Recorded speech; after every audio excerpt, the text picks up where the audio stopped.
Rain drummed on the roof of the police car as Detective Leroy Fremont turned onto the driveway of a single-story house with a white picket fence.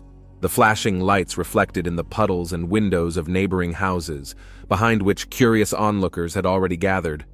Murders were rare in this neighborhood, especially murders of this kind.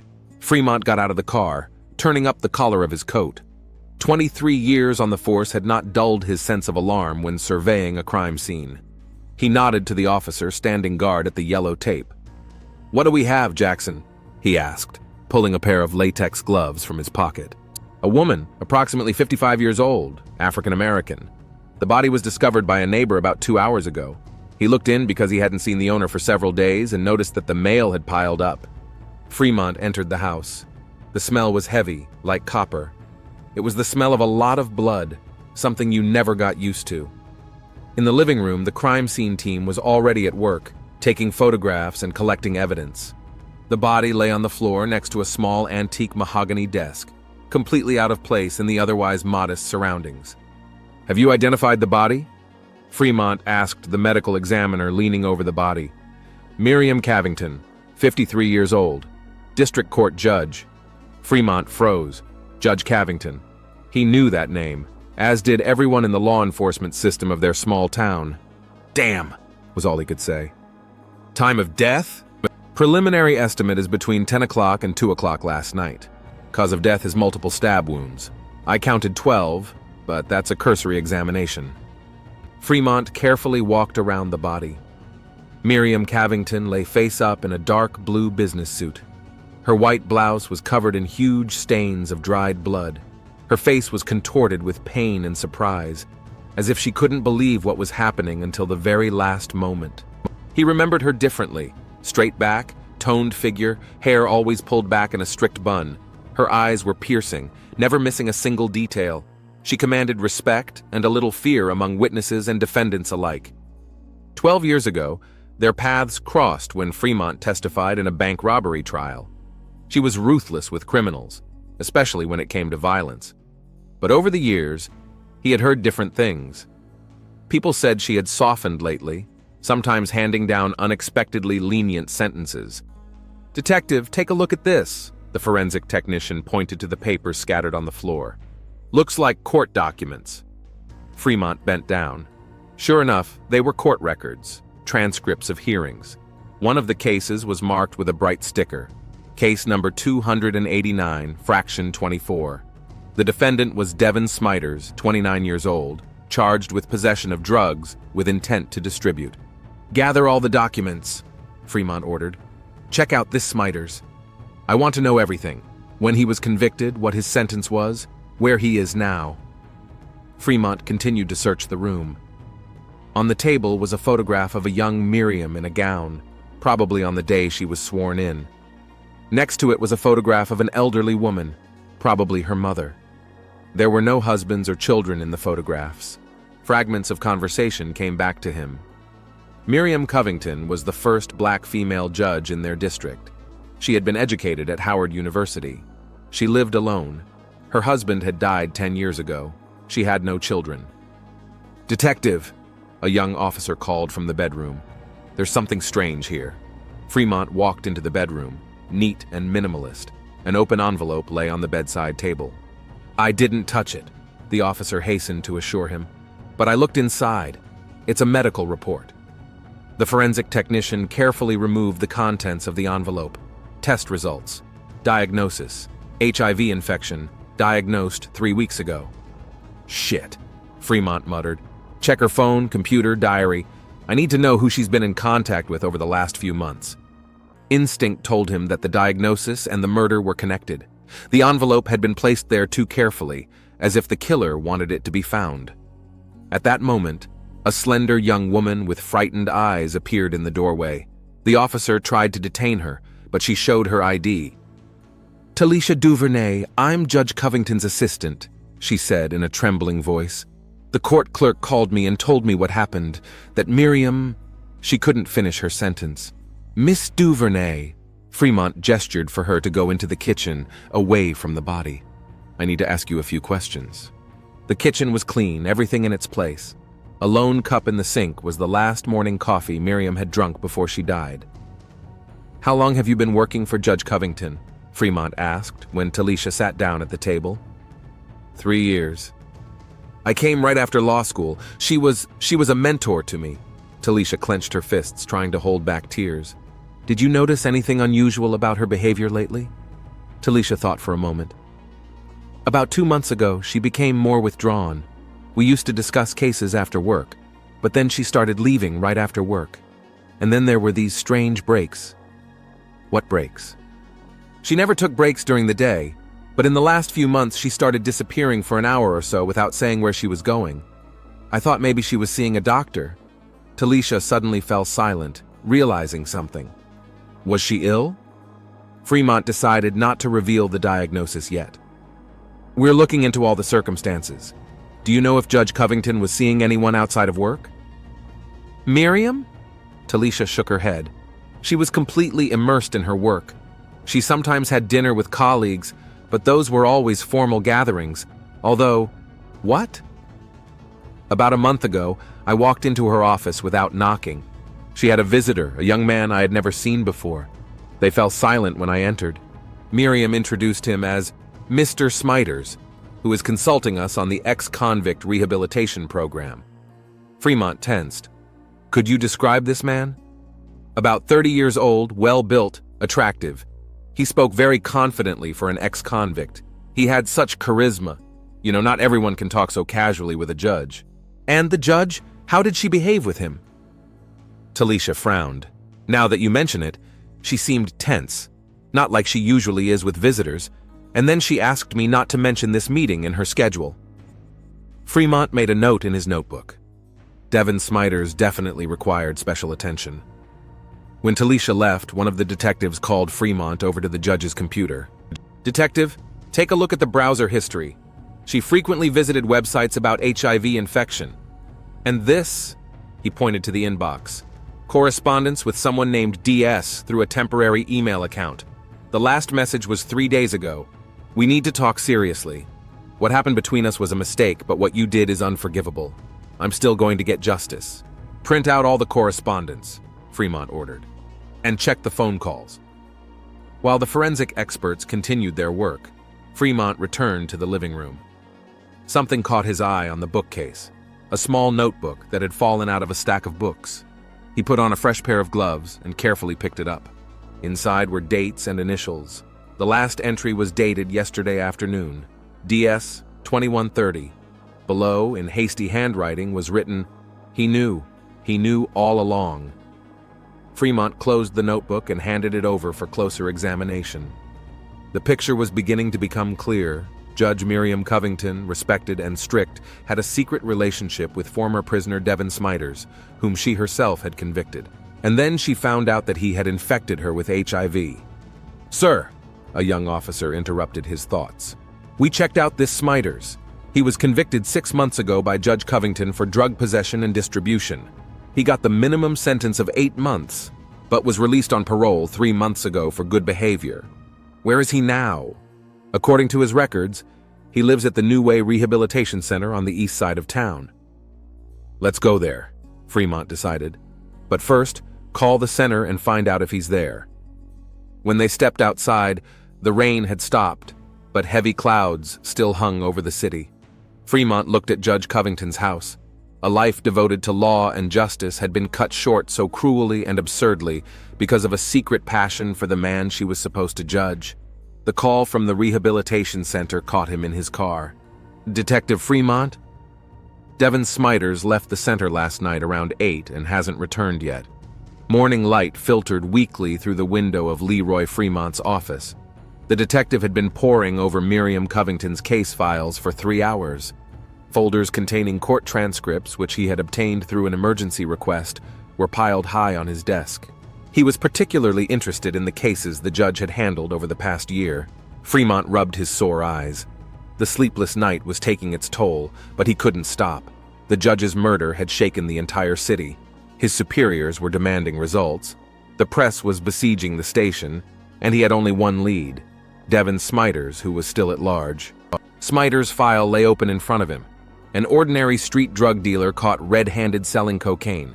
His third arrest should have guaranteed a serious punishment. But instead of the expected 3 to 5 years in prison, Judge Covington sentenced him to only 8 months with the possibility of parole if he participated in a rehabilitation program. And this was despite the prosecutor's objections. "What made you do that, Miriam?" Fremont muttered, studying the court transcript. There was a knock at the door. A young female police officer entered the office with a folder of documents. "Sir, I checked Judge Covington's previous sentences as you requested. Here are the comparative statistics for the last 5 years. Fremont took the printouts and pored over the numbers. The picture was telling. Until last year, Miriam Cavington had been considered one of the strictest judges in the county, especially in drug cases. But in recent months, her sentences had become significantly more lenient, and the Smiters case was no exception. "Something happened," said Fremont. "Some kind of turning point in her life or worldview, or—" He didn't finish his thought. There was another knock at the door, and this time his partner, Detective Paulson, entered. "I spoke with her former colleagues at the district attorney's office," he reported. Before becoming a judge, Covington worked as an assistant district attorney for 15 years. Everyone describes her as a workaholic, principled, and even harsh. Her personal life is practically non-existent. Her husband died 8 years ago of a heart attack, and she has no children. After his death, she threw herself even more into her work. What about friends, close friends? Not many, mostly professional contacts. A couple of friends from college, but they live in other states. Her mother is in a nursing home in a neighboring town and suffers from dementia. Covington visited her twice a month. Fremont nodded. The image of Judge Covington became clearer. A woman who had devoted herself to her career and justice, and over time found herself in an emotional vacuum. Perhaps that was what made her vulnerable to manipulation. "Any news on Smiters?" "Nothing yet. We've checked all his known associates, but he's gone off the grid. However, there is something interesting about his past. Before his arrest, he worked as a bartender at a small nightclub called the Blue Lotus. The owner of the club is Amandus Lafferty, also with a criminal record, but it's old, from 10 years ago." "Blue Lotus?" Fremont frowned. "That's only a couple of blocks from the courthouse. Check if the club has had any trouble with the law lately." "Already did. Clean, at least officially. But there are rumors of drug dealing in the back rooms. Just nothing that could be proven." Fremont stood up and put on his jacket. "Let's go to Talisha Duvernay. We need to talk to Covington's assistant again. Then we'll check out that club." Talisha Duvernay lived in a small apartment in a middle-class high-rise. The girl's eyes were red from crying when she opened the door to the detectives. "Sorry to bother you, Miss Duvernay," said Fremont. "We need to ask you a few more questions." Talisha silently let them in. The living room was neat and modest, like a student's. "I was thinking about our last meeting with Miriam," she said, sitting down in an armchair. "It was the day before yesterday. She seemed very upset, even frightened. I've never seen her like that before." "Did she say anything? Was she worried about anything?" "She asked me if I believed that people could change radically. I thought she was talking about some defendant, and I said something general about the justice system and rehabilitation. But she shook her head and said something strange. Sometimes we only see what we want to see, and we pay too high a price for it." Fremont and Paulson exchanged glances. "Miss Duvernay, you mentioned that Judge Covington had started taking more breaks during the workday. Do you know where she went?" Talisha shrugged. "I'm not sure, but once I saw her leaving a cafe across the street from the courthouse. She wasn't alone.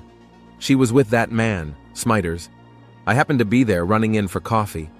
They were sitting in the far corner talking animatedly about something. When Miriam saw me, she immediately stopped talking." "How did Smiters act?" "Confident. Too confident for someone talking to the judge who sentenced him. At one point, he even touched her hand, and she didn't pull away." Fremont made a note in his notebook. This detail confirmed his suspicions. "Do you know if Judge Covington frequented any nightclubs? For example, the Blue Lotus?" Talisha raised her eyebrows in surprise. "Miriam? In a nightclub? That's impossible. She always said she couldn't stand those places, although—" The girl hesitated. "What?" "About a month ago, I found a business card for that club in her desk. I didn't think anything of it at the time." After talking to Talisha, the detectives headed to the city hospital. The request for Judge Covington's medical records had already been approved by the prosecutor. An elderly woman in a white coat was waiting for them in the chief physician's office. "Dr. Henderson," she introduced herself. "I personally treated Judge Covington. Here are her records, as you requested." Fremont opened the folder. Miriam Covington had come to the hospital a month and a half ago with complaints of constant fatigue and vague symptoms. Standard tests were performed, including an HIV test. The result was positive, confirmed by a repeat test a week later. "Did she know about her diagnosis?" Fremont asked. "Yes, I told her the results myself 3 weeks ago. She was shocked. She said it was impossible. Then she asked me to keep the diagnosis confidential." "Did she say anything about how she might have been infected?" "No, but..." The doctor hesitated. "I've been working with HIV-positive patients for many years.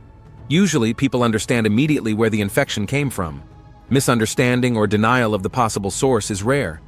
In Judge Covington's case, it seemed exactly like that, as if she couldn't believe that someone she trusted could have infected her." On the way to the Blue Lotus Club, Fremont pondered the information he had received. The picture was grim.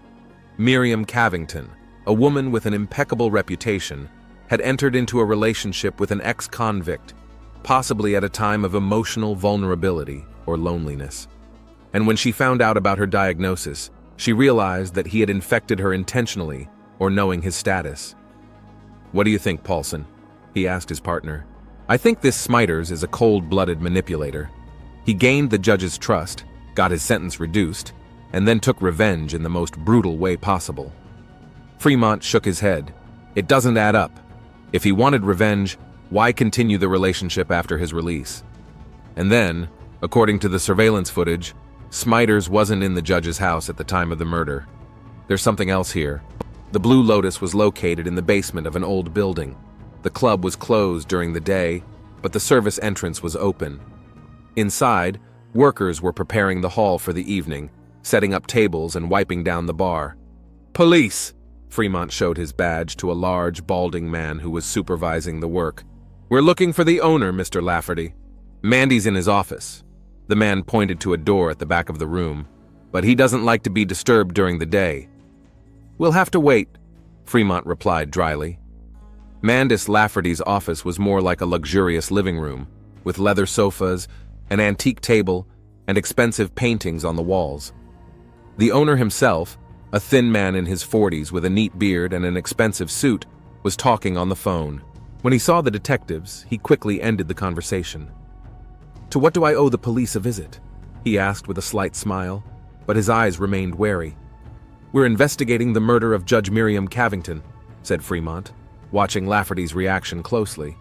The smile instantly vanished from the man's face. "Tragic," he said after a pause. "I heard the news, but how can I help?" "We're looking for Devin Smiters. He worked for you as a bartender before he was arrested." Lafferty nodded. "He was a good worker. The customers liked him, especially the women. The guy had a way with people. Have you kept in touch with him since his release?" "Of course. I always help my former employees." "Devin stopped by a couple of times last week. Was he here last night?" Lafferty paused. "No, I didn't see him yesterday. Why, is he a suspect?" "We just want to talk to him," Fremont replied evasively. "If he shows up, contact us immediately." As they were heading for the exit, Fremont noticed a surveillance camera in the corner of the office.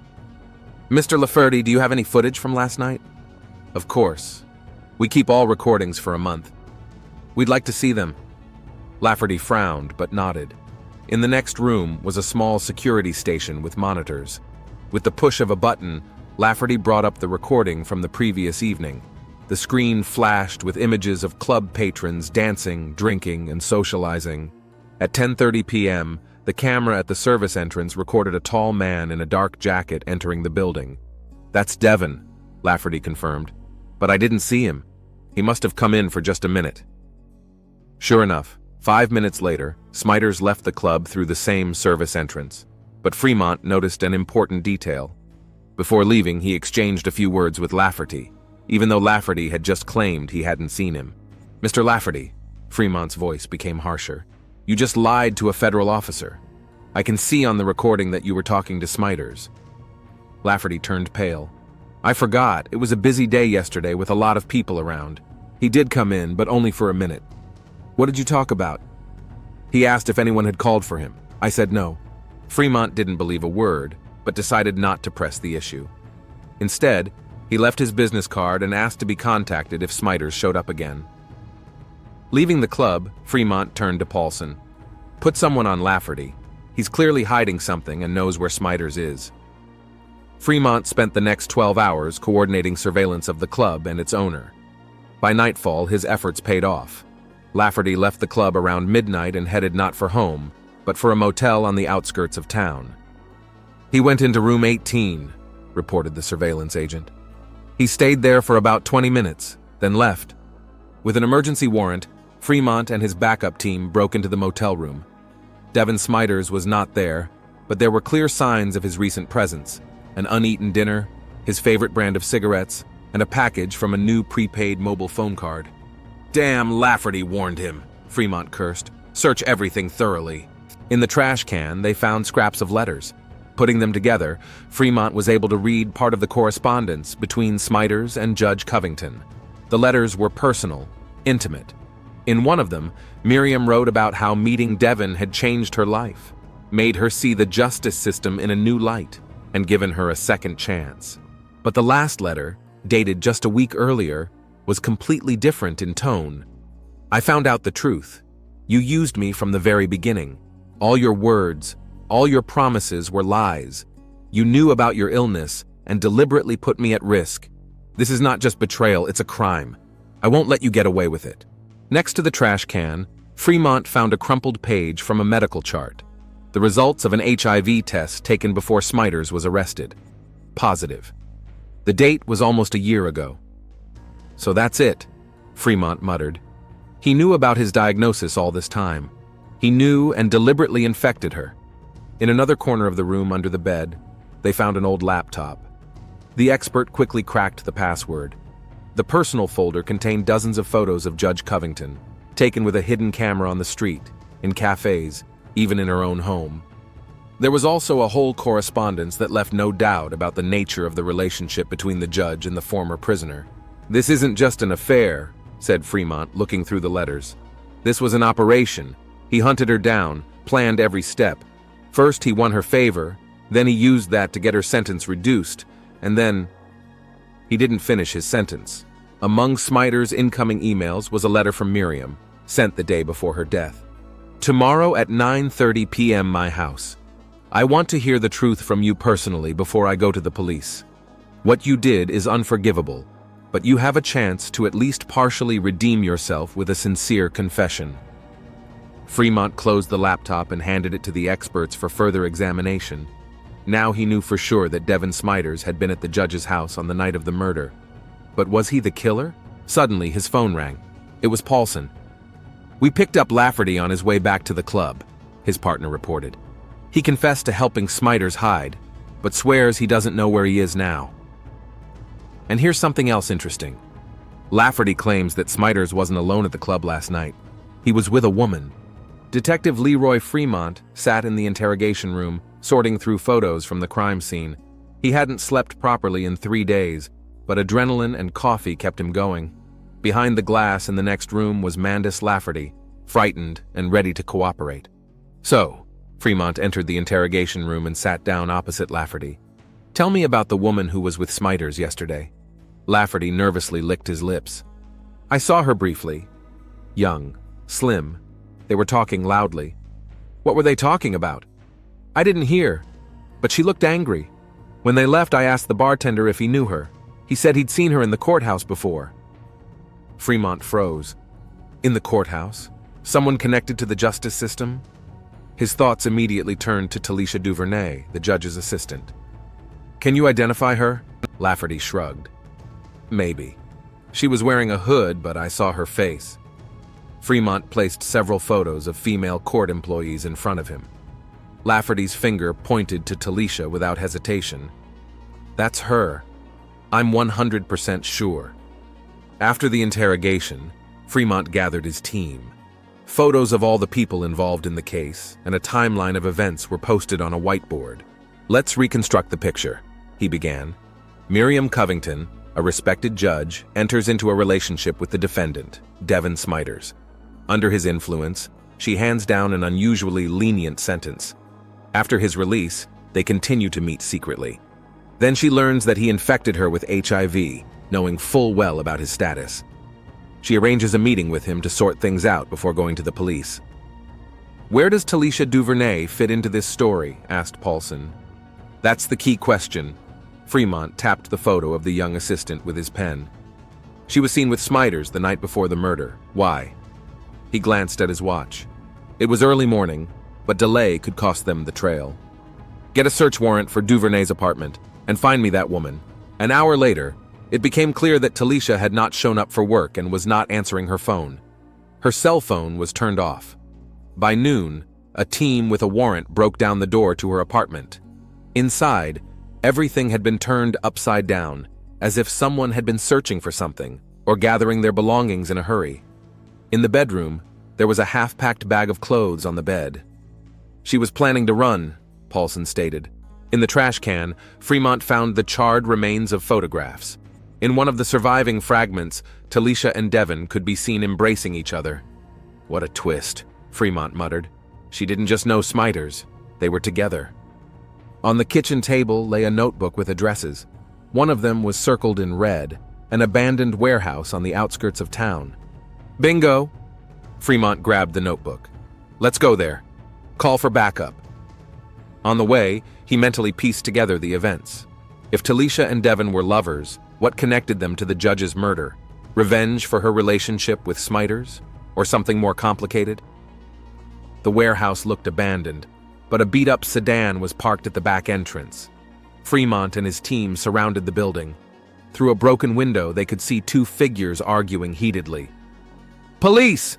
Fremont shouted, bursting inside with his weapon at the ready. "Hands where I can see them!" Talisha and Devin froze. She looked frightened. He looked determined. "Nobody move," Fremont ordered as the other officers searched the room. "You are both under arrest on suspicion of the murder of Miriam Covington." At the station, they were taken to separate interrogation rooms. Fremont started with Talisha. She seemed more vulnerable.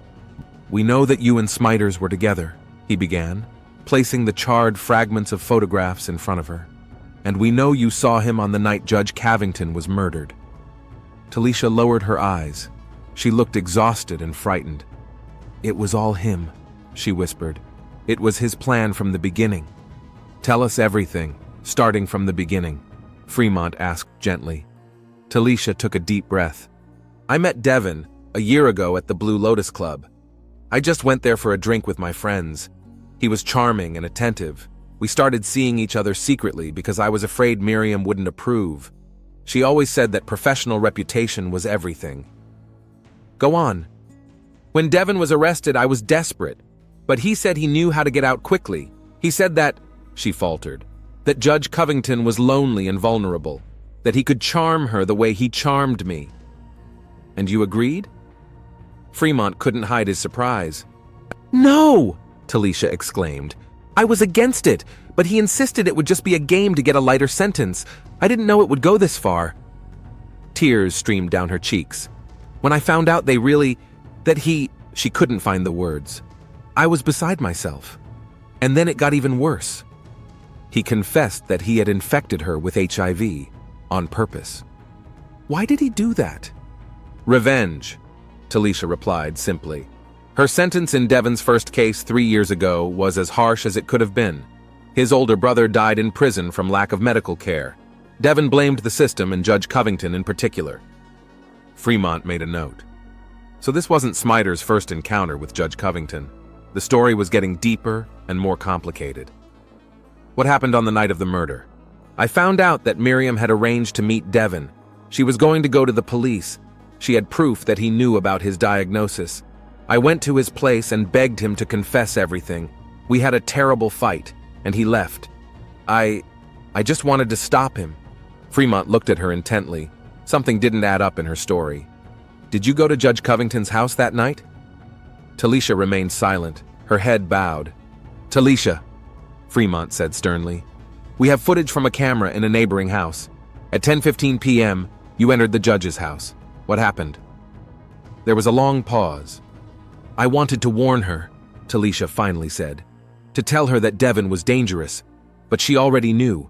She showed me the test results, the documents she had collected. She said she would see it through to the end, that he would pay for everything.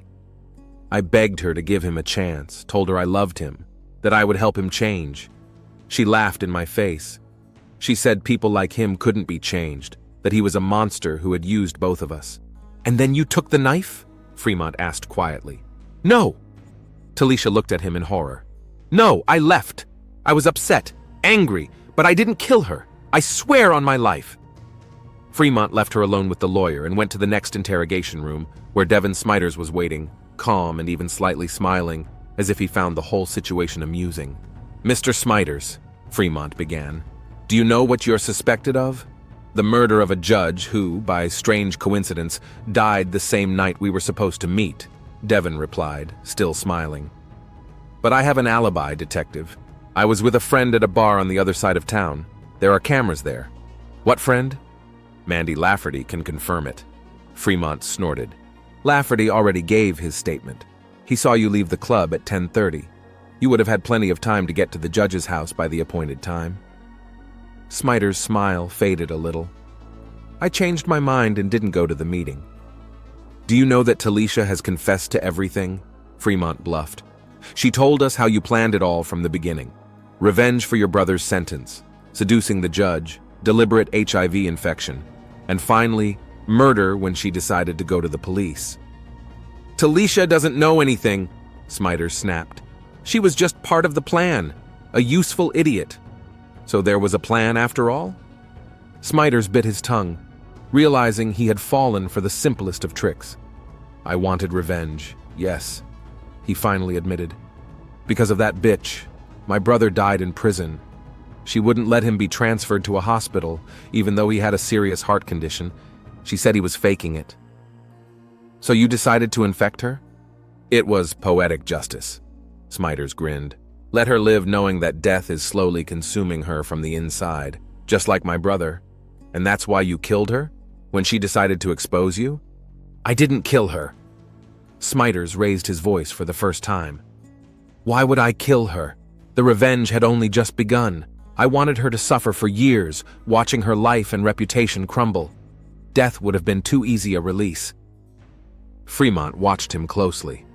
Smiters didn't look like a man who was lying, more like someone who enjoyed his cruelty. If not you, then who? Asked Fremont. Talisha? Smiters laughed. Talisha? She wouldn't hurt a fly. She was in love with me, yes. She was willing to turn a blind eye to a lot of things. But murder? That girl faints at the sight of blood. Then who? I have no idea, detective. Smiters leaned back in his chair. Maybe the strict judge had more enemies than you think. After the interrogations, Fremont returned to his office. Something continued to bother him.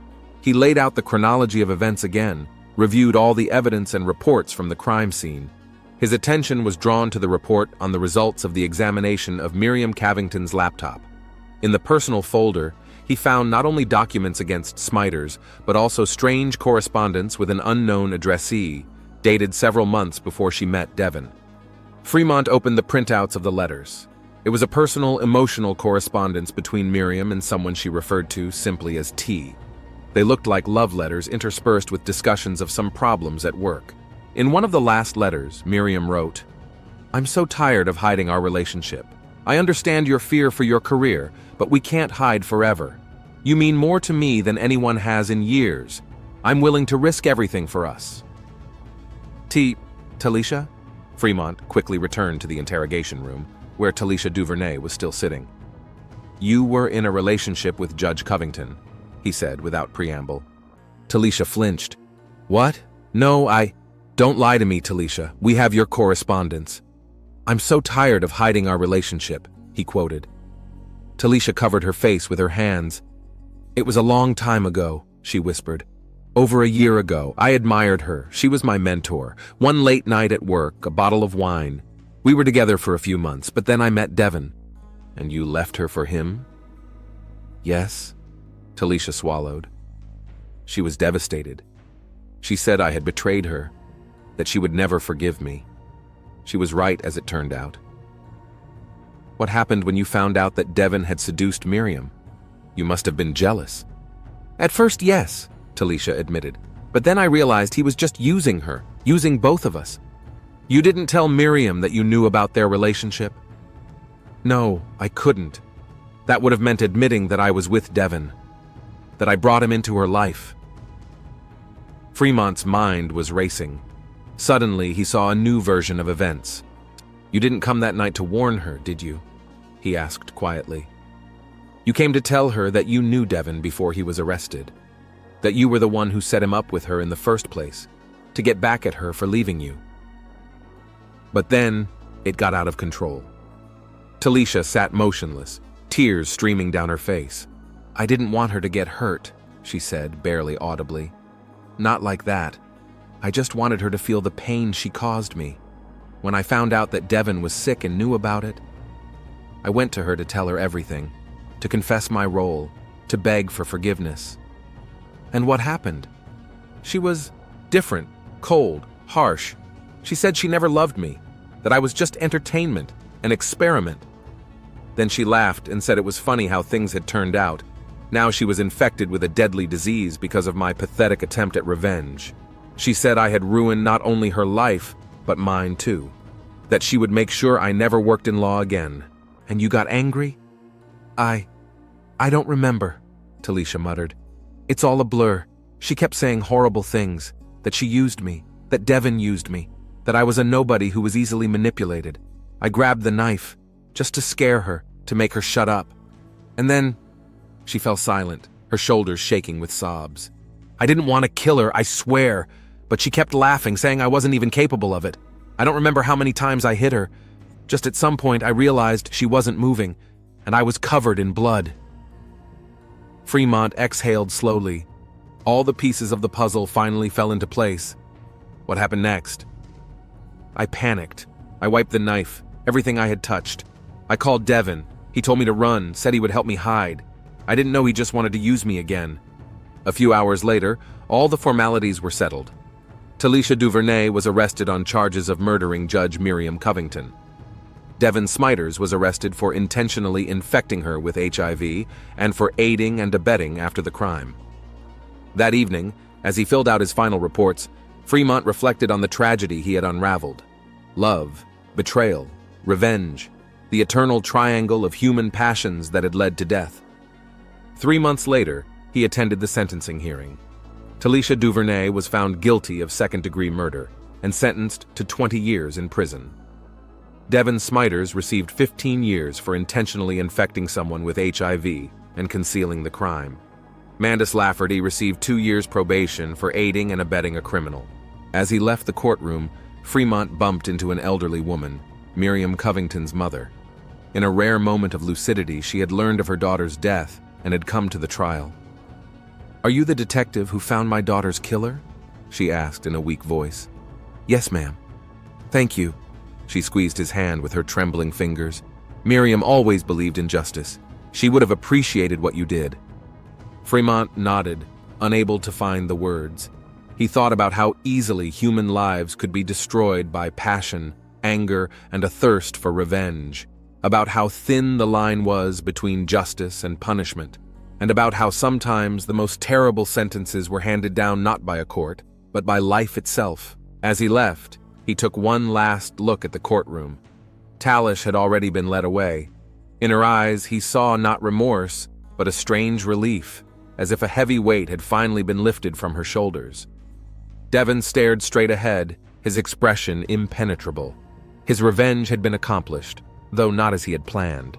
The case was closed, but Fremont knew it would haunt him in his nightmares for a long time to come. There were no real winners in this story, only victims of their own passions and mistakes.